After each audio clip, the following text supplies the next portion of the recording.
your seatbelt. It's going to be a bumpy ride.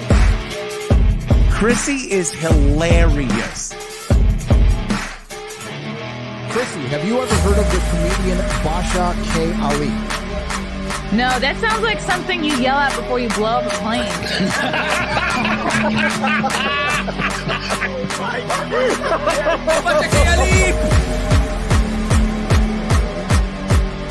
30 seconds remaining. But you know what, Chrissie, to say I doubt that you'll stand up to something, I haven't been disrespectful to you at all. I was very confused by the title, Everything Everywhere All at Once, because that's also what we call it when Ash takes off his shirt.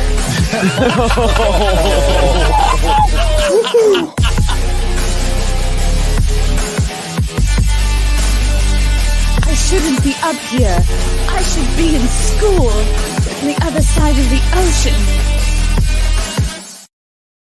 Hello, good morning. Well, no, good afternoon. Welcome back to another episode of the Chrissie Mayr podcast. You can listen to this fine podcast everywhere: iTunes, YouTube, Spotify, SoundCloud, Rumble, Rockfin, Twitch, Twitter, Facebook, even for some reason still. Before I bring in our fantastic, exciting, wonderful guest, I have a comedy show to promote. Also, later tonight, I will be in New York City performing back at the Three Monkeys on West 54th Street. So if you're in New York City tonight, come on out. That is Sheba Mason's show. And then this Friday, I'll be headlining in Grantville, Pennsylvania at the Laughing Stock Comedy Club. If my water breaks at this show, drinks on me. That's the promise. I give to everybody. Fine, second row too. I guess it depends how wide the splash zone is. So this is going to be great. Last headlining show as a Prager. Come on out this Friday to the Laughing Stock Comedy Club in Grantville, Pennsylvania. It's near Hershey, PA. It's near Harrisburg. It's going to be great. I'm so stoked for this show. And of course, later tonight is the Wet Spot on Compound Media. You can tune in at 7 p.m. on compoundmedia.com. All right, this guest has been on the show a couple of times.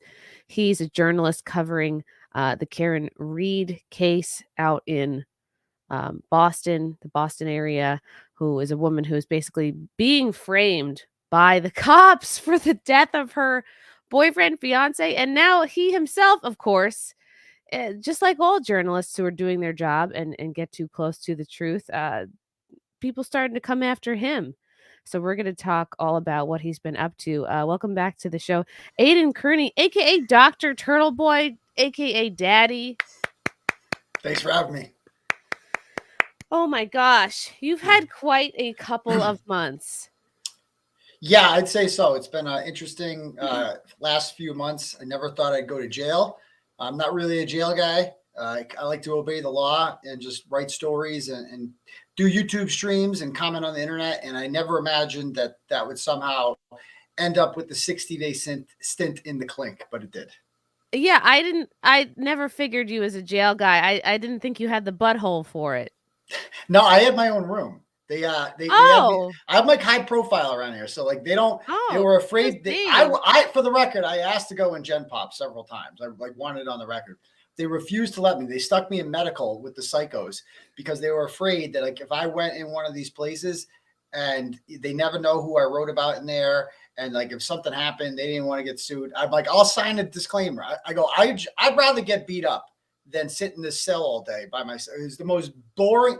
You've never seen time move more slowly than 10 to 6:30 in these goddamn cells with cinder blocks. I would just count cinder blocks all day. It was the most boring shit ever. No books, no coloring books, no crosswords, no Sudoku. Well, we did get a tablet. Okay. So I could call people all day. So I did call. That kept me busy. And my only real task for like 60 days was figuring out what time I was going to charge the tablet every day.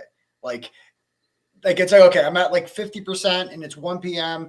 And then I'd go to recess. It's called rec. I call it recess. I go to recess at 6:30. And so I'm going to need like an hour worth of juice. So when am I going to plug this in? And then I can call more people after that. And I could, I read some books. I actually read books. I hadn't read books in years. I read like To Kill a Mockingbird, some classics. So it was, that's what I feel like is that one of the pluses of prison is like you finally have time to get some good reading done away from the distractions of everyday life. So explain to the audience for someone who is completely new, explain how you, a journalist, ended up serving a little bit of a prison sentence. So I've been aggressively covering the Karen Read murder trial out of Massachusetts.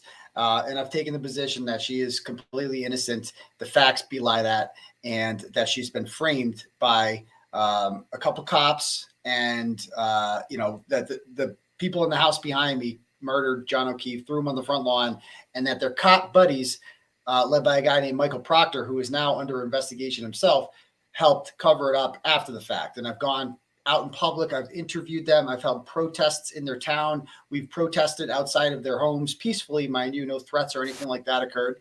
And consequently, I was charged. I was charged, and the state police came to my house with the fugitive unit on October 11th with 9 felony counts and 4 misdemeanors. 9 felony counts of witness intimidation and conspiracy, and then 4 counts of picketing, which apparently is a crime. And so then they indicted me. They bring you to like a higher court where the punishment is like 10 years for each charge. And they added a couple more charges, 2 more conspiracy felonies, another felon, I forget, a whole bunch of felonies. And then meanwhile, this whole time this is going on, I have this kind of like side piece, if you will. And so she turned out to be a psychopath, and she was, basically. You mean the girl like you were hooking up with? Yes, correct. A side piece. Okay, I didn't know if there was a legal term. I think it's called a guma. Yes. A paramour. I'm not sure exactly. A slam piece, a lady. Yeah, whatever you want to call it. Just a thing on the side. Okay. Okay. And yeah, she turned out to be a psychopath, and she pretended to be pregnant for about a month and a half. Oh, and fucked it was nuts. And so when I figured out it was all fake, I ended it. And she maliciously went to the state police then, who were looking into me, and she's like, I have all this dirt on Turtle Boy. There wasn't really much to say. She just basically knew that I had spoken with Karen Read before that, because Karen Read's a source for my stories. Of course, I'm going to speak to Karen Read. And basically, she started working with the state police and lured me to her house with the grand jury summons. Right? She sent me on the 22nd a picture of a grand jury, December 22nd, a picture of a grand jury summons, and she's like, we need to talk about this. And I'm like, how did the state police know who you are? You're the side chick. Like, how did the state police know who you are? She obviously sought them out, and she'd been working with them out of spite. And she seemed to have second feelings about this and wanted to talk to me about it. But the whole thing was a setup. She invited me over there on the 23rd, and she said she wanted to invite me over to look at all of her messages, her text messages with the police. And so I went over there, and I agreed to meet with her in like a common area in her apartment building. And we sat there, and she was acting kind of shady, and was like, went in the bathroom for 15 minutes. Unbeknownst to me, she was talking to the police the entire time. And my God. They basically conspired to like lure me over there. And they said, you got to get him in the apartment. You can't have him in the common area because there's cameras in there. And so she says that one of her kids has woken up. She has 4 kids. And different baby daddies that probably should have been a sign that this is not a good idea. So she lured me into the apartment, saying that under the pretext that one of her kids had woken up. And so we go in there, and she shows me all of her phones till like 2:30 in the morning. And then at the end of the night, she wanted push, and we got it. And then I went to get up and leave at 3 a.m. because it's now Christmas Eve at this point, and I just want to leave. And she said, you can't leave me. I'm pregnant. And and then she took the abortion pill in front of me, which she's not she's not even pregnant. The whole thing was a lie. That is not even the right course of action. Like, if you really believe you're actually pregnant, it's kind of too late for that, for a pregnancy. And it was to like get me to stay. It was like to basically, she's like I'm going to be in pain. You have to stay here. I'm like, this is insane. Okay. Oof. And I tried to leave. And then she woke the kids up who were age 2, 3, 5, and 11. and started putting their jackets on, said, we're getting in the car and we're going to Aidan's house and mommy's going to bleed out in this driveway. It was a big mess. It was a big mess. What? Yeah, it was That's not even how that works. That's not even how a plan B works. Oh my God. So long story short, I agreed to stay until she fell asleep. And at 5 o'clock, she fell asleep. I got up and I left, and I was so tired on the way home that I fell asleep on the highway and I crashed my car. Okay? Oh my Yeah, goodness. I'm lucky to be alive. You and poor then thing. Well, 5 hours later, I got notified that there is a bolo out for me. Be on the lookout, because there was a warrant out for my arrest because she went and told the state police that I assaulted her. A completely made up lie. Oh, The charges have been dropped, but that lie was used to revoke my bail and send me to jail for 60 days. And on my birthday, nonetheless, I did surrender myself on December 26th. I did 60 days in the clink. She has a restraining order on her. I got out February 23rd, and I went to the Karen Reed hearing on February 26th, like I always do. Guess who showed up at the Karen Reed hearing? The side piece. Waiving the order. She's never been to a hearing before in her life. Shows up at this hearing, and I'm like, okay, now I have to leave. And I went and I asked the cops where to go. They directed me across the street, so I just stood there.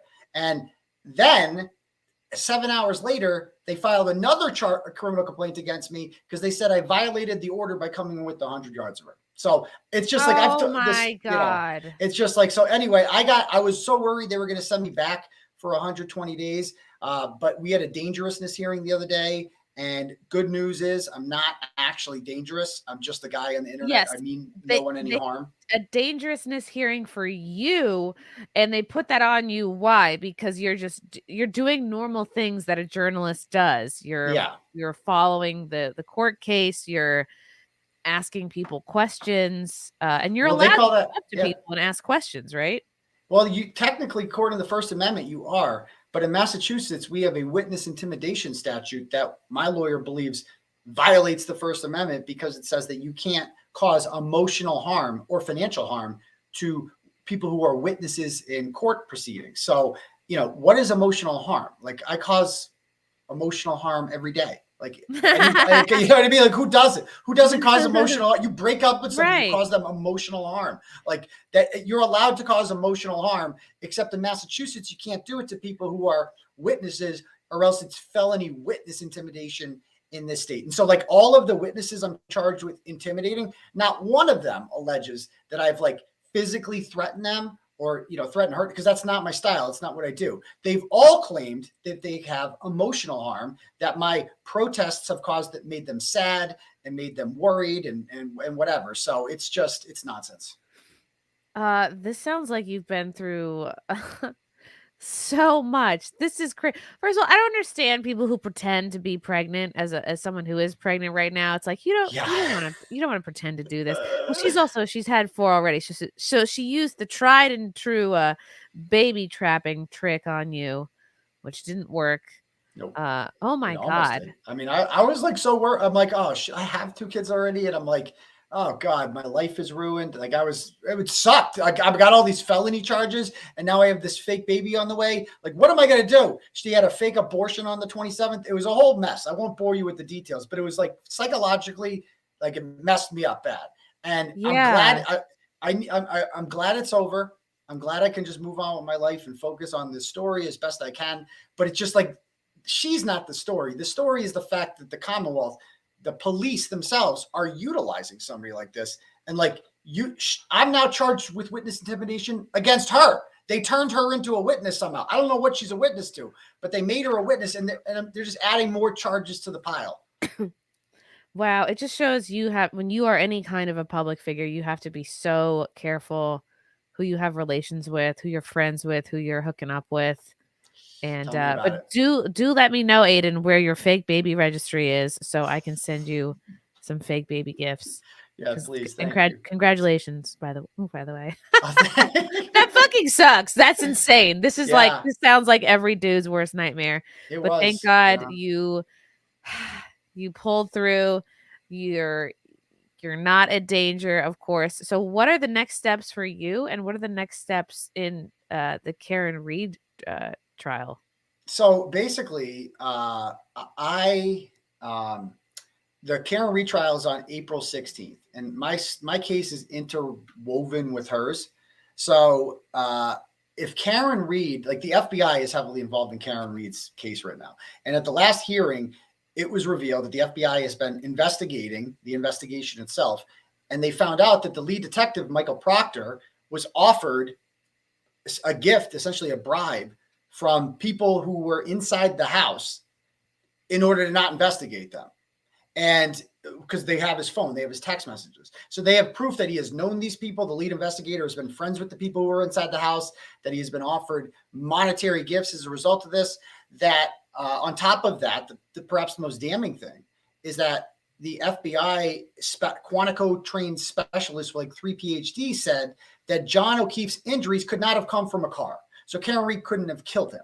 And so basically what we're waiting on here, if Karen Reed's case goes to trial, all of the witnesses I'm being charged with witness intimidation against will have to take the stand, and they will make fools of themselves. I know. And this, my case will become a lot easier if it's not outright dropped. Or conversely, if a lot of these people are arrested by the FBI, which we know is coming, the FBI knows who killed John O'Keefe. They're going to indict people in due time. We don't know when, sooner the better. Then my problems go away. The second the indictments come down, the second the police who arrested and charged me are charged themselves, the second that the witnesses turn into defendants, my problems go away. And so we're just kind of waiting out the Karen Reed trial to see what happens with that. I'm not particularly worried. For a guy facing like 120 years in prison, I'm not really worried about it because the facts are on my side. And I know that at the end of the day that Karen Reed's not going to jail. And if she's not going to jail, I'm not going to jail. How did the FBI become interested in this case? Well, that's up for debate. I mean, we don't know who first tipped off the FBI to this, but we do know that they've been involved since December of 2022 and that they've convened a federal grand jury and brought in several of the witnesses and kind of grilled them about their involvement in this. And some on the other side have suggested, well, Karen Reed's team got the FBI involved. I don't know who got the FBI involved, but I do know that the FBI is not going to waste like 15 months and resources like looking into this if there's nothing there. Like if her team is the one that alerted the FBI to this, that's their right. Like if you're worried that your local district attorney's office is corrupt, who do you call? You call a higher power. You call, the U.S. Attorney's Office, and they investigate public corruption. That's literally their job. And if the U.S. Attorney's Office thought that nothing was there, they wouldn't be wasting their time on it. Clearly something is there. Oh my goodness. Okay. And are you still have you been able to be in touch with Karen at all through this? Like, do you have any sense of how she's doing? Well, while I was in the clink, actually, so the side piece there caused some problems.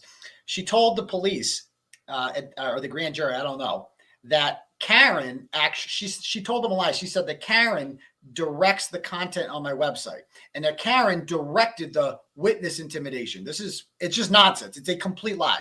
She was jealous of Karen Reed. She thought I was in love with her. Long story. Oh, God. Yeah, it is insane. And like, I hate even talking about her. It's just like, so, because she shouldn't even be part of the story. But unfortunately, she told the police this, and they used that to get a warrant for Karen Reed's phone. And they raided her house, got her phone, and then they went through my phone, and it was like all over the news while I was in jail. I'm like doing my rec in the morning. There's a couple other prisoners there, and then boom, I come up on the TV. And you got a lot of street cred in jail for that, like when you're the guy on TV. So it comes up, Turtle Boy has talked to Karen Reed 189 times. And it was like this, like, okay, I'm a journalist, and she's the subject of my reporting. Yeah, you got me.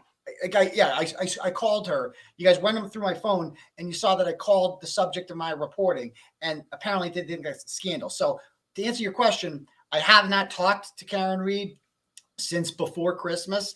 Her team's laying low in light of the news, like, that her and I have talked on the phone, and I'm sure we'll reunite when this is all said and done. Have a good laugh about it all. Oh my goodness. Okay. This is insane. I just it's so overwhelming. And have you at any point felt like, my God, this is getting to be too much for me? I'm you meant to just report on this case. You're like, should I just bail? Should I just for my own quality of life, step back from this? Because they obviously want to come after anybody who is supporting her, who wants the truth to get out? I'm not gonna lie, I've thought about that for sure. I mean, when I first got out, I'm like, is this worth it? Like, is this worth it? And one thing I'm not doing anymore is I'm not going to any more Karen Reed hearings because I don't want to run into her again. You know, that woman, I don't want to run into her. Yeah. I don't want to risk that. Like, that was too much of a close call. So yeah, I am being more cautious. I think my work is kind of done here. Like, I've asked these people questions in public. I'm not going to approach them anymore, even though I have the right to. I'm not going to do it because I'm not playing with fire. Like, I have 2 kids. You know, I got a business to run. I'm all set with jail. 60 days was all I needed. I'm not doing anything. So I'm just going to sit back and kind of let the feds take over and see where this goes. I was listening to someone who was recounting your, I guess, like danger case where they were trying to figure out if you were a danger, which you're not. And yeah, she was saying that just there was this one guy involved who just didn't look good, and the judge sounded like he was on your side, basically like, okay, there's just no evidence of you being any kind of a danger to anybody. Yeah, that was the special prosecutor, Ken Mello. He's a real gem. He hates me, like really, really hates me, this guy. And he is like the worst lawyer you've ever seen. Like, for instance, like at the last hearing, he got up there and the judge is like, so this is a dangerous hearing. How is he dangerous? He goes, Your Honor, he's making fake Pornhub accounts and harassing her with porn. And the judge, and I'm like, I'm making. What does that have to do with anything? That's what he said. He's like, how is this dangerous? What are you Pornhub accounts? What are you talking about, sir? Can you please explain how this person is dangerous? And he just couldn't say anything because the fact of the matter is, I'm actually very harmless. Like, I don't go around like fighting people, threatening people. I'm a 42-year-old grown ass man with kids in the suburbs. I don't do that. Like, I'm not a gangster. And so it's just dangerousness hearings are for people who are actually dangerous. You know, people who are, if they are released in the public, they might hurt someone else. Like, that's not my style. I come on YouTube shows like this. I write articles. You know, I tweet. That's how dangerous I am. Well, are they dangerous tweets though? Yeah, I mean, dangerous in the sense that they got a lot of interaction. I guess a lot of people are seeing. I'm pretty good with my retweet game.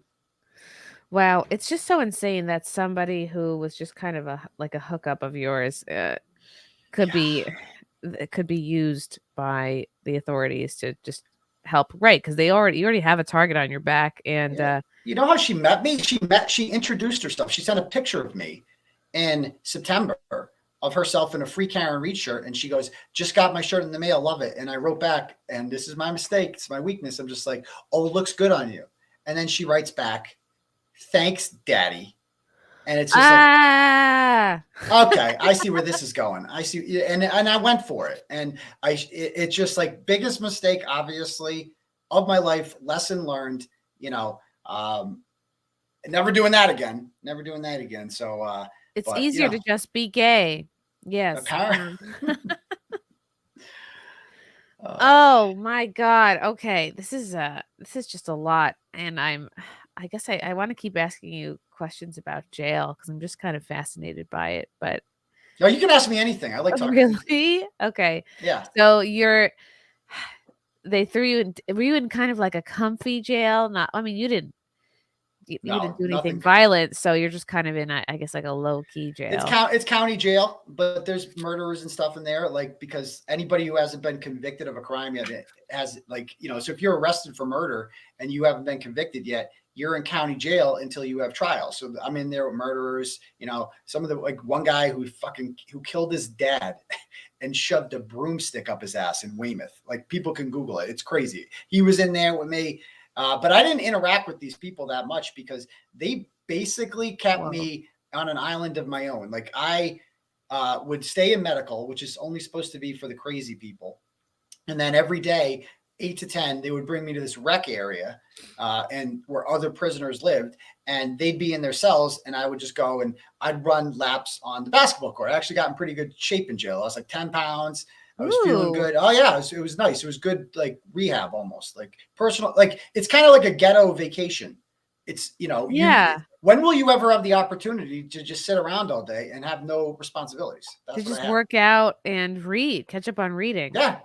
Yeah, it was great. And so I do that 8 to 10, and then they bring me back to my cell from 10 to 6:30. and in like all they give you, you don't even have like a mattress. It's just like this freaking pad that folds up. It is the most uncomfortable thing. No pillow. You kind of had to make your own pillow. And, you know, I got used to it. You know, I made it my home. But I was surrounded by like crazy people, like all day long. I would have this one guy next to me, the Asian guy, and he couldn't stop. They had to take him out of Gen Pop because he kept saying the N-word, and all the black people were getting mad at him because he kept saying the N-word, and he's Asian. I don't know if I don't know the rules. I don't think Asian people are allowed to do that. Is he a Compound Media subscriber? I don't know, but he was something. So every sentence would end in the N where he's like, yo, fuck you, Trigger, fuck you, bitches, all day long, just yelling to nobody. Maybe he had Tourette's or something. He had something. And then we have cameras on our cells. And so to piss off the guards, he would just lie spread eagle on his floor naked and start stroking it all day. Like, and the guard, like this one woman came over, CO, she's like, can you please put pants on? He goes, fuck you. You ain't my mom, Trigger. You can't tell me what to do, bitch. It's just like, what? So I would just keep a journal. I want to interview this man next. I know. Do we have his contact? I didn't get his name. He liked me though. He saw me with my glasses on, and he's like, yo, he goes, yo, you got glasses on? Oh shit, is that prescription? And I said, yeah. Oh, I. And yeah, I mean, that counts as that's the closest thing I had to a friend. Was it Gangnam Style? That's who I'm envisioning. Kind of look like him a little bit.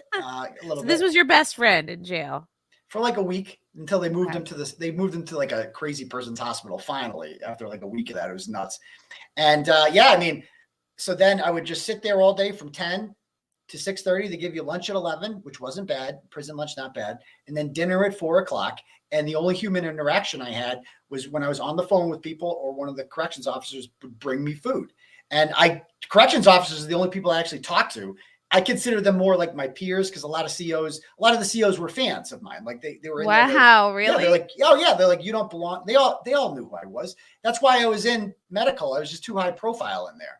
And so, you know, the COs, like the first night there, this really nice CO said to me, like, you don't belong here. Like, and that meant a lot when she said that because I'm like, okay, at least I know, like, I'm not a jail guy. I didn't want to be a jail guy. No. And it was just, you know, like a lot of like the next night, a guy knocks on the door. He's just like, I'm a turtle rider. We got your back. And so there was a lot of that from the COs. They were the only people I really got to talk to, and they were really cool. But you know, it was a long 60 days, and I'll never forget it. The longest 60 days of my life.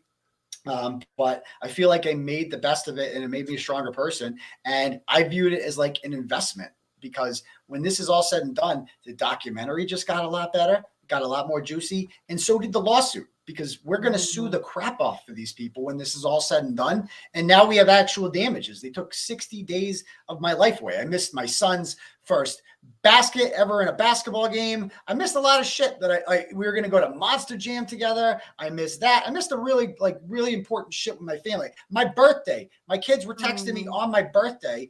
And like I went back and read them when I got home, and it's just sad reading this because they just got iPads for Christmas, and they're like all excited that they can text you. And they're like, my son messaged me, he's like, "Hi, Daddy, where are you? Where are you?" And it like leaves voicemails. He was looking for me like all day, and I'm in jail. Jeez. And it's just like they took that shit away from me, and I'll never forget it. I'll never forget that.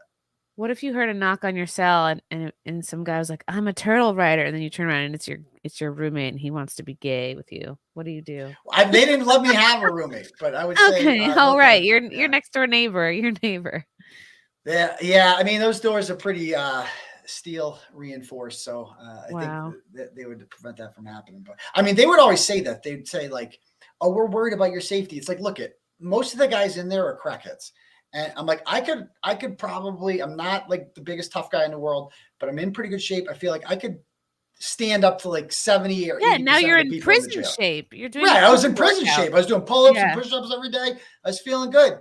I'm like, if I need to get in a physical altercation with somebody, I'll be okay. You don't have to treat me like a Fabergé egg. Like I specifically was on record saying I don't want to be in here. I want to go to a unit with the big boys. But yeah, I wonder if part of the prison workout is like dropping soap and picking it up really fast, and then you're getting tired. No, you got to shower by yourself. You get to shower by yourself. What I am picturing is so different than what you actually experienced. Yeah, you know, I mean, it sucked being in jail, but it wasn't that bad. I mean, it sucked, but it could have. The pants were comfortable, I have to say. Yeah, what are you wearing in jail? What's the outfit like? An orange jumpsuit with just pants, no pockets, and a little pullover. And then I bought in the commissary. I got a couple sweatshirts, and I would exercise in the yard with the sweatshirts on. I had one that I would wear for exercise and one that I would wear for comfort afterwards. I showered twice a day. I would drink my coffee in the morning. I had a little routine going by the end. Like I liked morning recess. Like it was 2 hours of bliss. I would just sit there and do my exercise. I was up to I would run 7 or 8 miles on a basketball court, 17 times around 1 mile. And I would just do that for the first hour, shower, make coffee, watch ESPN, talk to the CO. The prisoners liked me. Like in the unit, they knew who I was. And so because they would see me on TV, so they would call me over their cell, like, yo, Turtle Boy, come here. And they always want to tell you about their case. And I'm just like, I can't. Everybody in there says they're innocent. And you're like, you don't know who to believe. But they did all respect the fact that I'm in there as a political prisoner. Like everybody knew that I'm in here because I am going after the district attorney that put all them in there. And there was a certain respect that went along with that. You had street cred in there. I did. There were definitely some street cred. How are you doing laundry? Like I'm just picturing, okay, you're running, you're sweating. I just didn't. It got nasty. I would, but I would only work out in those clothes. I wouldn't sit in them or anything. I would work out in them. And I figured it's going to get nasty when I work out anyway. Fuck it. I'm in jail. Like you have to go to the bathroom in front of people. I had a camera in my cell. They watch you go to the bathroom. Like it's dehumanizing, and you just got used to it. I would hate that. Yeah. I can't. I'm like a little shy anyway. I'm a little toilet shy, so I would. Yeah. You don't have I wasn't first, and I'm like, well, fuck it. I don't have a choice here. Yeah. And there's no pornography in jail. Like you have to use your imagination. Well, I was gonna say too. You had the iPad. But no internet. No internet. So it lets you message with people, so people could message me and I could call them all day. I suppose you could have phone sex if you wanted to. I never did. But not with your neighbor listening. Yeah. No, not with not with the prosecutor listening, because he put in a request. He put in a request for all my phone calls. And halfway through my jail sentence, actually, they filed a motion to take away my phone privileges because he alleged that I was using the phone to talk to my paralegals and coordinating more witness intimidation on a protected line. The lines were protected with the paralegals. And he said that they're using these lines to conspire to frame more witnesses. And he filed for sanctions against my attorney.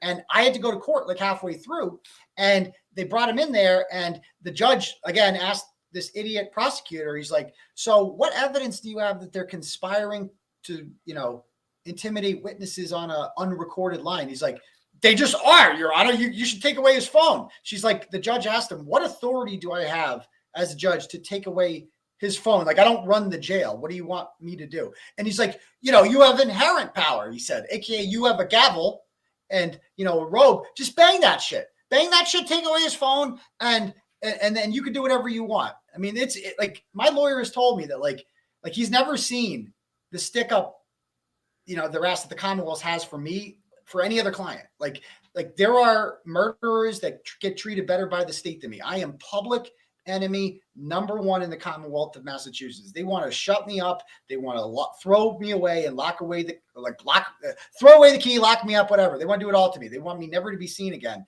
And I'm a little bit worried about that. I'm not going to lie. They have all the guns. I don't know what I'm supposed to do. They can just do whatever they want to you. So I'm trying to take it easy. I'm trying to be just let the FBI take care of this. And hopefully this will end soon. I'm done with the Karen Reed story. Get me off this ride. When did you start to notice, okay, wow, they're really coming after me? Can you trace it back to a specific moment or breakthrough or something you found out? When they flipped the side piece. I mean, that's when I'm just oh man, they be in business. They're going after they're tracing, they're tracking down people like this and using them and setting me up. Oh my God. When they first arrested me, could she have been a plant even? Could she have? Shit, that's a pretty dedicated plant. I got to be honest with you. I mean, really dedicated. You have to undercover, you have to do some nasty shit like, I don't know.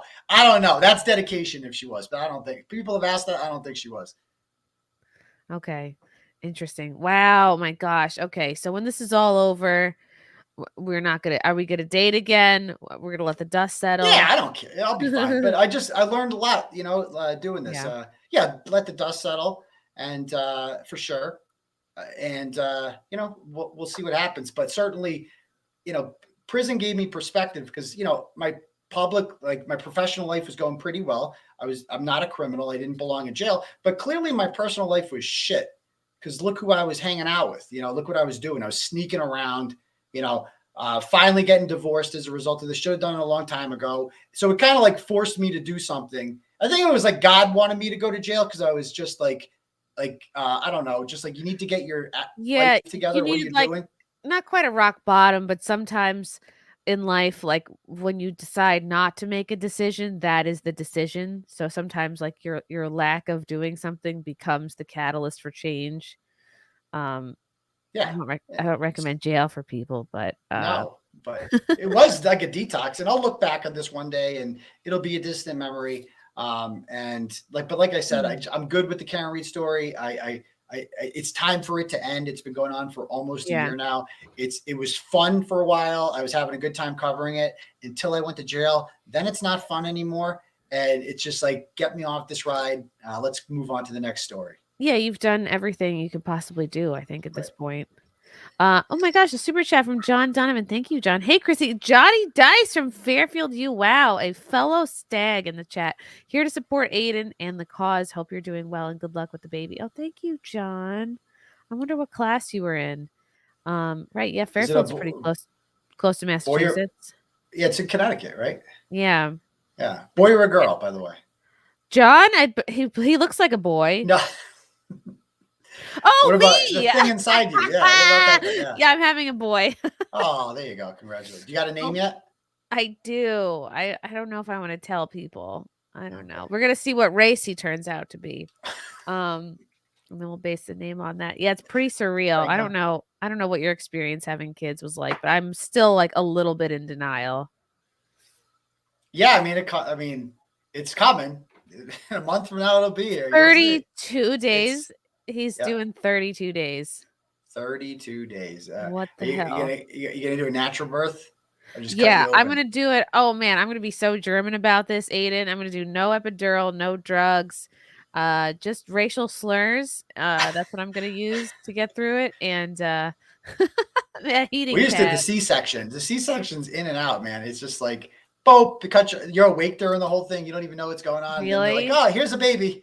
Take a picture. If they do a C-section, the one thing I ask, because I heard that they have to take your organs out and put them like on your own chest while they're doing. The one thing I ask is that they just put my bladder in my hand so I can see what it feels like to hold my bladder. Okay. I don't know if you'll have feelings. Like your whole body's numb. Like it's weird. Like they're cutting you open and there's like this freaking thing, this like, curtain. And you see the doctors like talking and you don't see what's going on. You just see their heads and you're just standing there. And then next thing you're like, here's a baby. Oh. Yeah. So I don't like that. You don't even know. It's not bad. You don't even know it's over. I don't want to be cut open. I don't. It's going to be the summer soon. Before we know it, Aidan, I'm planning to be fully back into bikini shape by like June. Yeah.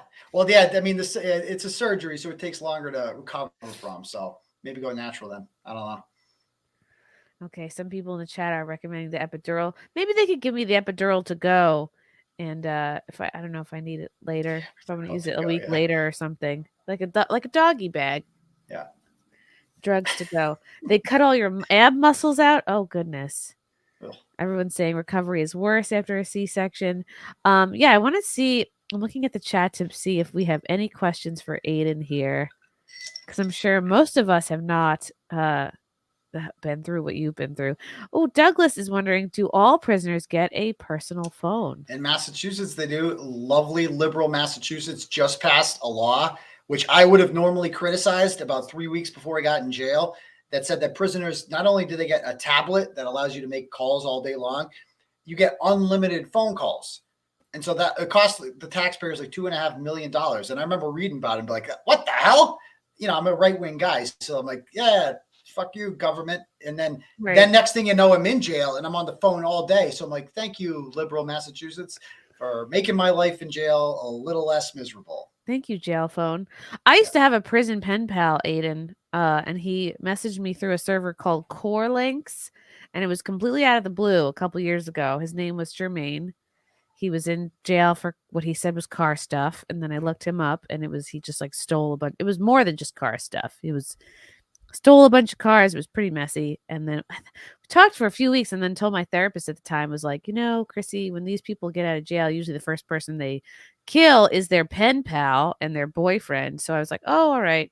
I had to cut things off with Jermaine, but I didn't know if you had. How'd you get a prison pen pal? It was out of the blue. One day I got an email like, so-and-so, Jermaine is requesting, you have a request from Core Links. And I just like pressed okay. So maybe he was just looking for anybody to speak to. Although he did start asking me questions about stand-up comedy, which was like, is the biggest. I was like, all right, that's it. My patience has run out, kiddo. Go to I mean, like I said, I got because of the Turtle Boy nature of this all, like I would get hundreds of messages a day from turtle writers out there. Wow. And so they would keep me busy just reading messages and responding to as many as I could, and just calling people. I've actually made some good friends in jail, like people that I didn't talk to as much before. I would talk to them every day. I grew closer to my parents. I talked to them every day in jail. So yeah, I mean, it was a good time to just do some soul searching and reconnect, get off the internet for a little bit. It's toxic, man. I got to be honest. I came back to Twitter. I'm like, I really don't miss this shit at all. This is nasty on Twitter. I love Elon Musk, but man, it has turned into a cesspool since he took over. It's a lot. I feel like Twitter mostly is like you open it up and it's like, okay, it's like somebody some white kid getting their ass kicked. That's usually like what you see, or some like trans person screaming, doing a video from their car, and then I have to switch over to Instagram and seek out dog content. I mean, I like libs of TikTok. Like I find it interesting content, but you go on accounts like libs of TikTok to become outraged about something, right? Like that's what makes it so appealing is you go on there and you see like what these first grade teachers are telling their kids they're non-binary or whatever. And you're just like, what the fuck? The hell? It just makes you outraged. And when you step away from the internet for 60 days, it actually feels like not bad. Highly recommend. Right, because you forget that this is the minority opinion or the minority type folks that are being highlighted, because it is like it is a spectacle, it is entertaining, but then you look at it so much, it starts to feel like, oh, is this the majority? Are things actually worse than they are? It's not real life. It's not like you realize it's like this is not how people act in real life. Like when I go on Twitter, there's like hundreds of troll accounts dedicated to me. Ever since the fake baby and the fake abortion, there's like 4 accounts now, like Aidan's dead Christmas baby, Turtle Boy's dead abortion. There's like all these, it's fake, but it's okay because there was no baby, so it doesn't offend me. And but like these people they don't come up to me in real life. Like every time I go out in public, I go out and people want to take pictures of me and shake hands. And like, I've gone out to 3 restaurants and my dinner has been paid for by the owners, like, cause I'm all over the news and shit here. And so like in real life, like the Twitter people that chirp at me, I don't know they exist. Like, it's a reminder that like Twitter is just a fake place filled with people who would never say anything to your face ever. It's true, but I can't quit it. I love Twitter so much. It is addictive. Wow, this is so interesting. Okay, I'm going to look through the chat to see if there's more questions. I guess, has this turned you off of journalism kind of generally? Or are you starting to see maybe another case or something else that's piquing your interest right now? No, not at all. I mean, it's turned me off of policing a little bit and the government, because I used to be a big back the blue guy, and I still am to a degree. But it's disgusted me to watch law enforcement behave like this and like not get called out for it by other cops. Like I was a teacher, and if another teacher in my building was accused of like diddling a kid or something like that, or hooking up with a teenager, the rest of the teachers would be like, that guy sucks. Get rid of him. Like, whereas in policing, there's just like this unwritten code that like, you don't ever criticize another cop. You stand by your brothers no matter what. And it's just like a stupid culture that needs to be erased. Wow. Oh my goodness. Okay. So what kinds of stories do you think you might want to be. Yeah, I mean, there are no safe stories to cover. If you're gonna go, I don't know. Like I've been doing this for years. This one is just a unique story because I went after really powerful people, and who I didn't realize would be so dedicated to keeping this lie going. And even though they're going down, they're under FBI investigation. It's like they don't care. They just want to get their punches in the meantime. So I need to protect myself and just kind of keep a low profile in the meantime until this goes away. So I'm not discouraged from journalism, like, because this is kind of like a once in a lifetime story that I'm not too worried is going to happen again. But I will say that, like, when we criticize other countries, like we criticize, like, Russia, right? Like Navalny, like he died. He's a political dissident. He died. They probably killed him in a Russian prison or whatever. And we're like, Russia, bad. Russia's a bad country doing shit like that. It's like, are you seeing what's happened in Norfolk County? Like they tossed me in the clink for 60 days and they would like to put me in jail for the rest of my life. And if they could kill me, they absolutely 100% would. Because I write articles exposing corruption. It's really not that much different. We're not that much better. And then you look at Haiti has just been like completely overthrown by a gang. It's like the barbecue guy is in charge, and the barbecue man. And I think Florida is expecting just a huge influx of Haitian migrants because of this. And Florida's kind of freaking out. Like, when are they not? I feel like there's always some sort of revolution going on in Haiti. Yeah, they have great weather, but it is a waste of like a really nice island. Catch a break. Yeah, it's essentially the same piece of land as the Dominican Republic, but I blame the Clintons. Yeah, nobody ever is like, let's go on a cruise to Haiti. No, you're like Dominican a lot. You go there to help, to feel better about yourself. Exactly. You go there to volunteer, adopt a couple kids. Yeah, build a house, go home. So tell me again, what is next for Karen's trial, and how soon could this all be resolved for her? So Karen's trial is scheduled for April 16th, which is, I guess, like 4 weeks from now. But they filed a motion to dismiss. It's in the judge's hands. Odds are she will not dismiss it because it's like she kind of sucks, this judge. And she's definitely pro prosecution. So even with the huge revelations, it seems unlikely that's going to happen. But there is another motion hearing tomorrow. And I think we're going to find out more information from the federal investigation into this and what they found out. So eventually it could come to a point where if arrests are made, if the witnesses are arrested before the trial on April 16th, then it would be very hard for it to proceed. So, get your popcorn ready because if the trial happens, it is going to be the trial of the century, the most entertaining trial you've ever seen. There's a chance I'll be called as a witness in that trial, but you're going to see a lot of people taking the fifth, like star witnesses for the Commonwealth are going to have to plead the fifth because they're not going to want to incriminate themselves under cross-examination. So we'll see what happens. It's going to be an entertaining story. So we'll see. And is that for the same reason? Like they don't want the folks coming after them, basically what happened to you? That's why they would be hesitant to participate? No, because so for instance, the woman who Googled how long to die in cold at 2:27 a.m., Jennifer McCabe, if the defense, Karen's attorney gets her on, she's a witness for the Commonwealth. So if the defense gets her on the stand and they start grilling her about this 2:27 Google search, she has a right to take the fifth if her answering that question can incriminate her. But at the same time, good luck convicting Karen Read if all your star witnesses are pleading the fifth. If the lead investigator pleads the fifth, and that's never happened before because usually they're the good guys. So it's going to be really interesting to see how this plays out. Wow. So if too many people plead the fifth, it's like, well, then you're probably guilty because if you were innocent, you wouldn't have anything to hide. Well, yeah. Well, then Karen Read will just walk free because there's going to be no testimony against her if that's the case. Like of all the people that are supposed to be providing testimony against Karen Read, I plead the fifth, then there's going to be no case. So the whole thing's going to fall apart. Wow. And is this something people can watch? Is this going to be? Oh, I'm sure it'll be live streamed when it happens. Okay. It'll be the biggest trial in the country when it happens. And because the story's been picking up steam, it's on everything now. I'm working on a documentary. I've been signed by, they don't want me saying who the production company is, but it's a pretty big name. And there's 4 or 5 other companies trying to pitch the story.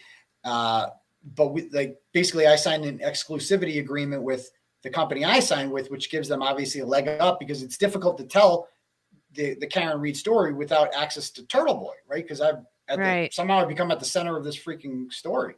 So yeah, I mean, when this is all said and done, I mean, the documentaries, the movies, the books that come out of this, it's gonna be wild. Wow. Plush toys, I'm hoping, action figures. Hopefully. What process? Where are you right now in the documentary? I guess writing process. So right now, how it works is we've put together a reel, and they then take that reel and they sell it to, and they bring it to one company in particular, one streaming service. We can't say because they have a contract with the company that I'm working with, and so they will get first dibs on it. If they bid on it or whatever, then we can bring it to other streaming services like Netflix and Hulu and the rest, and see who wants it. But I guess that's for them to do. I'm just kind of like the talent. I guess I'm the person the story revolves around, so I don't get involved. We've done some filming. They have a license to use content that I've created, and we'll see. I hope they don't make you reenact a scene where you have to go to the bathroom in front of people with the cameras on. Yeah, I hope not. I think we're going to skip that. I mean, I said, do you guys want, like, we talked about doing like a jailhouse interview, but the jail wouldn't allow it. If it was your job to cast, who would be in the Karen Reed documentary? Who would you have play yourself? Who would you have play Karen Reed? And who would you have playing your masturbating neighbor in jail? That's a good question. People ask that a lot. Like, I don't know. Some have said Jeremy Renner. I don't see it. Yes. I don't see. Yes. Oh my God! Of course. I don't see it. I don't know. I see it. Some say I look like a young Sean Penn, a little bit like Spicoli. Yeah, okay. Like a little bit. Yeah, when he played the retarded character a little bit. Yeah. No, I'm kidding. Yes. Stop it. So we'll see. Karen, I don't know. Back in the heyday, somebody like Julia Roberts, but she's way too old to play that role now. But I don't know. We'll see. Blake Lively, somebody like that. I don't know. Oh, I can picture that. Does she sort of look like? She kind of looked like AOC, a little bit. Yeah, if AOC was an actress, maybe. AOC would be pretty hot, except for the teeth. You know what? Yes, Blake Lively. I am totally seeing it. They could just darken her hair a little bit. I can picture that. And we'll see. Yeah. I mean, Karen's a fox. She looks good. So she would obviously. Cute. And that's what makes this story so even more compelling. Is like she's a good-looking woman, and everybody on the other side is cops, and they're trusted, and a lot of them are ugly. Like a lot of people on the other side, they're gross looking. So it's a whole dynamic that we have going on here. Okay, what about your prison roommate, neighbor? I don't know. Who's Ken Jeong? Maybe Ken Jeong. Who's that? I don't know. Is that the Ken guy from? Jeong was the guy they played in The Hangover, who was like. That's what I was thinking. And he's like 50, isn't he? My neighbor was like in his 20s. Oh, a young crazy Asian guy. Okay. Yeah. We're gonna look for a young Asian for you. Yeah. Oh boy, that doesn't sound good. Yeah, maybe Alex Stein could play you. Alex Stein, yeah. I don't see the similarity, but maybe, yeah. Ooh, okay. Frank says Joel Edgerton could play you. I don't even know who that is. Joel. But you know what? We've brought up Alex Stein stuff in some of our pleadings before. Yes. It's like what I'm doing is not much different from what Alex Stein does. Like going up to people in public, asking them questions, causing emotional harm. Alex Stein causes emotional harm every day. If he was doing this in Massachusetts, he would be a criminal. Oh my gosh. Yes, this guy should play you. That guy? I'm a blonde. I don't know. I don't see it. We'll dye his hair. Okay. Maybe. He'll do cosmetic changes. What movie was he in? I don't know. Let's look at his IMDb. He's Australian, so he'd have to work on your accent. He'd have to practice his American accent. Yeah. Yeah, we need somebody good to play you, not just. Oh, he was in The Stranger. Okay, all right. He's from New South Wales. What the heck was he in? He was in The Gift, Boy Erased, The Great Gatsby, Obi-Wan Kenobi. the miniseries. I'm gonna look into this more for you. Okay. There was the guy from Road Trip. Some people I say I look like the main character from Road Trip. I forget that guy's name. You know, the guy. Oh, the guy, Brecken yeah, what's his Meyer. name? Yeah, him. Some people say I look like him. Yes. Yeah. Oh my God, Brecken Meyer, of course. Peyton Manning, I get sometimes. I don't know. You're like, I don't know, and you've just named 6. I don't know, but like Peyton Manning's not an actor. I don't think you can play me. We'll see. Ryan Gosling. Okay. Yes. Bobby Lee for your next door neighbor, your prison neighbor. Okay. Justin Timberlake. This is Adam Devine. You guys see what I look like? Yeah, because personality wise, like the goofiness. Yeah, I guess so. I'm really Is Adam Devine goofy? I think so. I'm thinking of Adam Levine. What am I? Who's Adam Devine? Yeah. Adam Devine is a comedy actor. He was in Pitch Perfect, Workaholics. Okay. You'll know him when you see him. Oh, I see him. Oh, he's in Modern Family. He's the oldest girl's boyfriend, the funny boyfriend, Andy. Yes. Andy the boyfriend. Yeah. Yeah, he's funny. I like him. I could see. You think I look like this guy? Come on. I do not look like that guy. You know what? Like, it doesn't have to be. We'll dye his hair a little bit. He was great in Pitch Perfect. Somebody said Johnny Sins. Yes. Well, unfortunately, that might happen. I don't know. She's got a lot of videos of me. I hope they don't get out there. The slam piece? Yeah, I mean, yeah. There was a Ring camera video in a room that I didn't know about that I found out about. Oh my goodness. Yeah. See, you know what? The stress of this case had you all pent up, and you had to get weird with somebody, and you picked incorrectly. You chose poorly. I had 60 days to think about that, about my poor decisions.